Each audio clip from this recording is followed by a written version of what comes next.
Hi வணக்கம் எல்லா தமிழ் உள்ளங்களுக்கு இனிய காலை வணக்கம்.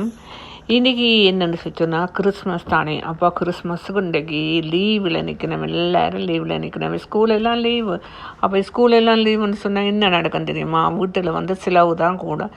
என்னென்னு சொன்னாண்டு ஃபுல்லாக ஒரு 5 நாளைக்கு கிறிஸ்மஸ் லீவ் விட்டு கிடக்குது ஸ்கூல் அப்போ அந்த 5 நாளும் என்னென்னு சொன்னால் சரியான செலவாக இருக்கும். பேங்க்லேயே காசு இருக்காது பாருங்க. இப்போ டிங்கோட்டனுக்கு போய் அங்கே டிங்கோட்டனில் சாப்பாடு வாங்கிக்கொண்டு பின்னு இப்போ ஒரு பெரிய ஒரு பாக்ஸ் இருக்குது. அந்த பாக்ஸுக்கு அதுவும் கிஃப்ட் தானே. அது என்ன செய்ய போகிறோம்னா அதுக்குள்ள இந்த கம்ப்யூட்டர் கதிரை இருக்கின்றது. கம்ப்யூட்டர் இருந்தால் இப்போ 2 பேரும் நாங்கள் சேர்ந்து ஃபிக்ஸ் பண்ண போகிறோம். இப்போ பாருங்கள் மேப் எல்லாம் இருக்குது, நாங்கள் ஃபிக்ஸ் பண்ண போகிறோம் பாருங்க அப்படின்னு சொல்லி.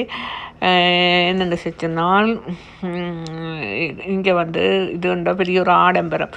வெளிநாட்டில் கிறிஸ்மஸ்ன்னு சொன்னால் அது வருஷத்துக்கு ஒரு நாளே தான் வர்றது. அது பயங்கர சிலவாக இருக்கும் வீட்டில்.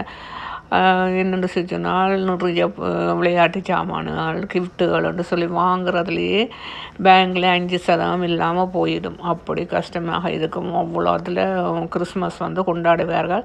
இங்கே தமிழாக்களும் கொண்டாடுவினம், கிறிஸ்டியன்ஸும் கொண்டாடுவினம், எல்லாரும் கிறிஸ்மஸ்ன்னு சொல்லி கொண்டாடுவார்கள். ஊரில் இருந்தால் கொண்டாடுறதில்ல, ஆனால் இங்கே கொண்டாடுறது எல்லாரும் கொண்டாடுறவே. அதனுடைய இன்றைக்கு பாருங்க மோன் முன்மதமாக செய்கிறார். தன்னுடைய கதையை கடன்னு போட்டுறார் பாருங்க. என்ன அழகாக போட்டுறாருன்னு சொல்லி. என்னென்னு சொல்லி அவருக்கு அதை பூட்டி இருக்கணும் போல் நிற்கிறார். நானும் சரி நானும் ஹெல்ப் பண்ணுறேன். ஹெல்ப் பண்ணி சும்மா நான் பூட்டி கொடுக்குறேன், வேறு ஒன்றும் செய்கிறே இல்லை. எங்களுக்கு என்ன உதவியில் அவங்க தெரிய போகுது, சும்மா பூட்டி கொடுக்க வேண்டிய என் பிள்ளைகளுக்கு. இப்போ பாருங்க இப்படி இருக்குன்னு சொல்லி. இப்போ ஓகே எல்லாம் ரெடி ஆகிட்டுது. கதிரையை பாருங்கள், கதிரை எப்படி இருக்குன்னு சொல்லி. காலுகள் எல்லாம் அந்த மாதிரி இருக்கிற காலெல்லாம் பூட்டிட்டு என்ன செய்ய போகிறோம்னு செச்சுன்னா போய் இருந்து பார்க்க போகிறோம். ஓகே உளுந்து ஒழும்பிடாத வடிவாயிரு பார்ப்போம். ஓகே இருக்க போகிறார் அவர் பார்ப்போம். கதிரையில் இருக்க போகிறார், என்ன செய்ய போகிறாருன்னு பார்ப்போம். ஓகே ஓகே ஆகிட்டுது. நீ ஃபுல்லாக ஃபிக்ஸ் பண்ணணும். ஃபிக்ஸ் பண்ணி போட்டு இப்போ இன்னொரு கிஃப்ட் ஒன்று இருக்குது. அது அது ஒரு பெரிய கிஃப்ட் ஒன்று. அது என்னன்னு சொன்னால் கார். அதுவும் அது சரியான கஷ்டம். அது ஃபிக்ஸ் பண்ணுற பயங்கர கஷ்டம். நாங்கள் ரெடி பண்ணுறோம், ஆனால் அது தான் ஃபிக்ஸ் பண்ணுவோம். சரியான கஷ்டம். இந்த கார் ஃபிக்ஸ் பண்ணுறது பயங்கர கஷ்டம்.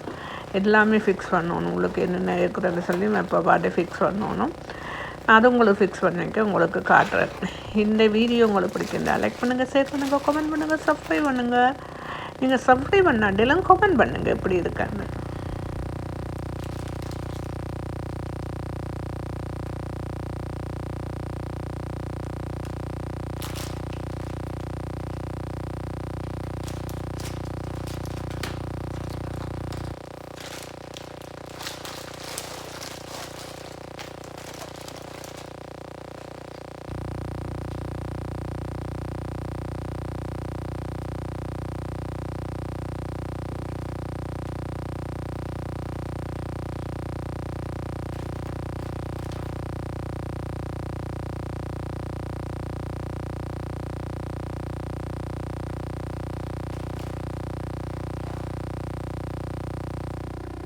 சட்டை சரியான தோப்புலாஸ் அப்போ என்னென்னு செய்யணும், அதை சின்னனாக்க போகிறேன். அது எப்படின்னு சொன்னால் எக்ஸ்எல் ஆச்சு நான் மீடியம் ஆக்குறேன் பாருங்கள் எப்படின்னு சொல்லி. மீடியம் ஆக்குறேன். இதுவும் கிஃப்டான். இதுவும் எங்கள் மான் எனக்கு கிஃப்ட் பண்ணினவர், காசு தந்தவர். நான் சட்டை எடுத்துக்கொண்டு வந்தேன். நான் எப்படி இருக்குது? சூப்பராக இல்லை அந்த சட்டை? சூப்பராக இருக்கா இல்லையா? எப்படி இருக்குது இந்த சட்டை? எப்படி இருக்குன்னு சொல்லுங்க,